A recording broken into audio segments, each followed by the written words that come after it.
Next up, I'm excited to announce that we've got William Crowder here from Comcast Ventures, who is working on another way to help change the world, to work with purpose, to partner with purpose, which is around really helping early stage startups be able to come up with breakthrough ideas that help advance innovation, help us realize our dreams. And he's going to share what he has found is key to being able to really unlock that. With that, William, I'd love to have you join us and share your great work.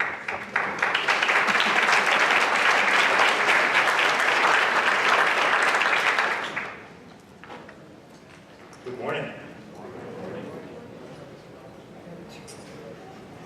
We would invest in them if we could only find them. They just don't seem to have entrepreneurial DNA.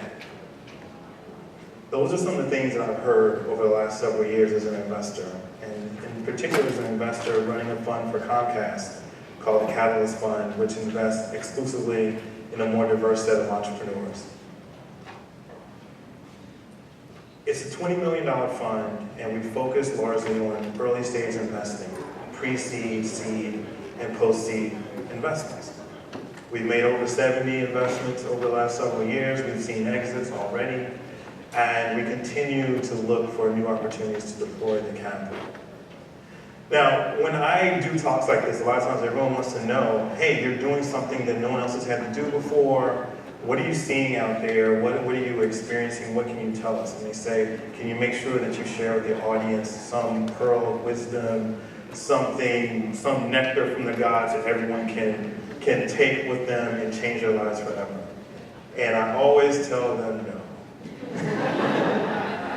Can't do that. What I can do is I can share with you some things that you'll find are very interesting, and hopefully will help you think differently about what's happening in the marketplace and where we go from here.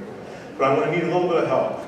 So last evening, I came to the reception, and I got to say, there seems to still be a lot of recovery taking place from something that happened about 7 days ago. I think exactly 7 days ago. So I need you to help me remember something, and I'm going to come back to that at the very end of my talk. And that is that it's a very simple statement. You are what you do, okay? You are what you do. So I need you to say that back to me. You are what you do. All right, very good. So please try to remember that. It's the only thing I need to remember too. That's it. Okay, so in our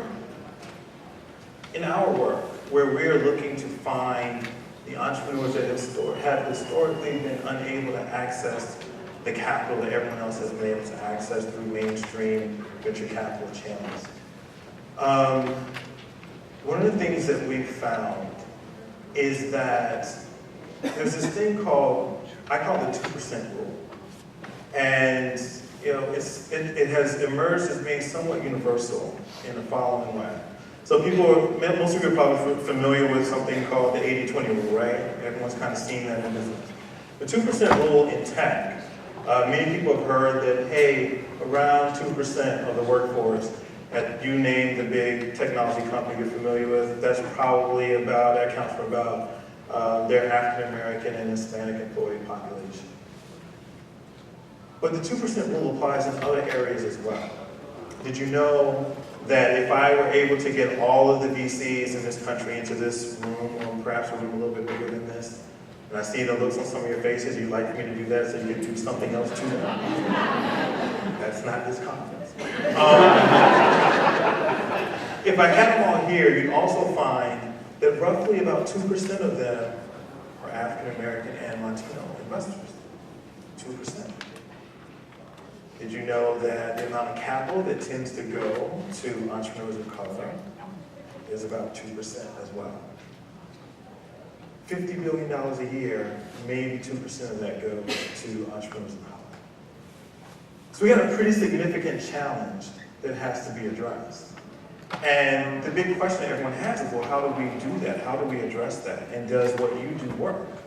Does focusing squarely on the needs of these entrepreneurs, is that the best way to do it?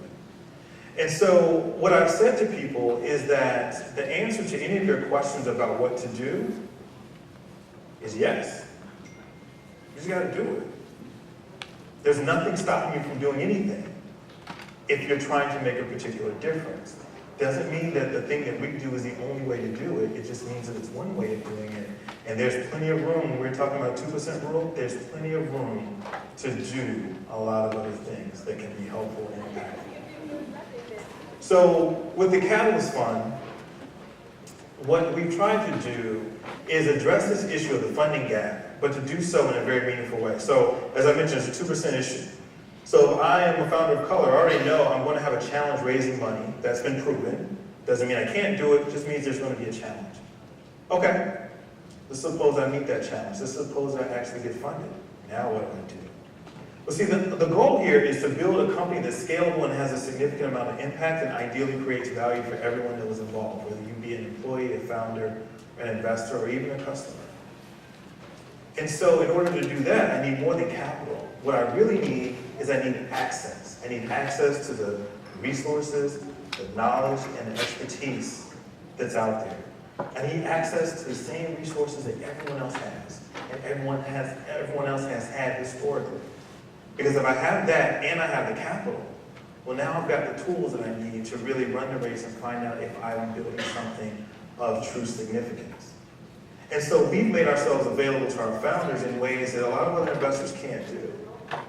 We have conversations with founders, I call them no BS conversations or no fault conversations. That's our opportunity, their opportunity mostly, to give me all the feedback, tell me everything that's not working in the industry, what's not working for them. And you'd be amazed at some of the things that you hear in 2016. So what do you do as a founder when someone looks at you in the face and tells you, we're not going to invest in you because we just don't really invest in people like you?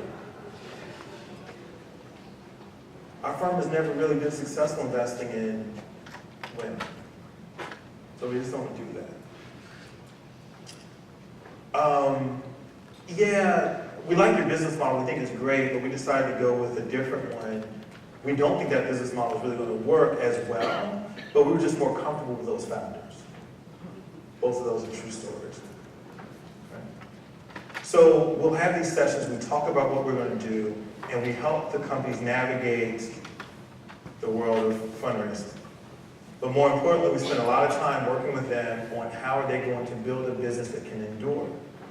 And the part that's so rewarding is that we're working with founders of companies that realize that there are challenges ahead of them. And that doesn't stop them. So they've got a level of determination and passion that says, I'm going to succeed in spite of whatever the circumstances might be. And so when you start to think about the types of companies we want to see, the types of founders we like to see, what kinds of changes we like to see in the industry, then you cannot deny that these are the types of people that we need to see funded. These are the types of people that we need to see in positions where they can say, I want to expand my company, I want to hire some more people, and I'm going to look in places that other people would not look. So if you really think you're going to change the 2% rule, then places you have to look are the companies that are being started today. Because those are the ones that have the opportunity to build that perspective and those types of operations into their companies. When they grow, they're going to grow in ways that a lot of the other tech companies we've seen, they have never been able to grow in that particular way. I grew up in North Carolina, and my grandfather was a farmer. He used to plant all kinds of vegetables. The one thing I never saw was a farmer plant corn and go out the next season and pick green beans from that same field. It's impossible. You can't do that. Why do I bring that up? If you want to see something different, then you have to do something different. What was the thing I told you to remember? Okay, half of you forgot it already. What did I say? You are what you do. So for anyone in this audience, if you are a representative of a corporation that has talked about diversity being important, then let's talk about that, but then let's do something. Let's find a way to be an investor in some of these companies. Let's find a way for our corporations to be their first customers. If you're at a foundation, if you're at an endowment, look at the opportunities to invest in a more diverse set of managers, of fund managers. There are several that are out there now that are looking to raise capital, but they want to take the money and they want to invest it in the companies and the types of people that they're very much familiar with.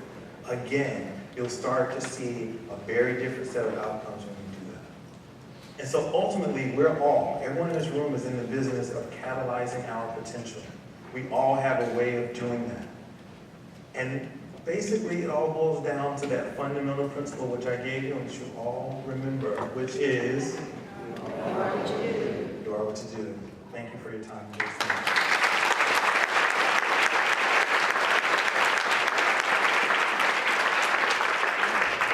Well, keep on doing what you do. I'm really worried because I've already, just hearing these sessions, made like 6 years of work for myself of like all the things I want to do to help and be part of all these amazing efforts. And this last one to me was particularly poignant, just having raised seed capital in the last couple of years and going through so many of these pitches and going to Sand Hill, going all over the U.S. with different investors. And it's pretty weird to see a person of color or a woman in that setting, and the ones that are clearly under a higher level of stress because they're the only one. This is not BS. This is the very real situation. And I know stories, I'm Jewish, and I know stories even 10 years ago where funds would not fund Jewish entrepreneurs. This is something that is very real. I hope all of you find ways to invest differently, to, as William said, hire people and use these companies that are doing this work. We need that to happen. This room alone can turn that around.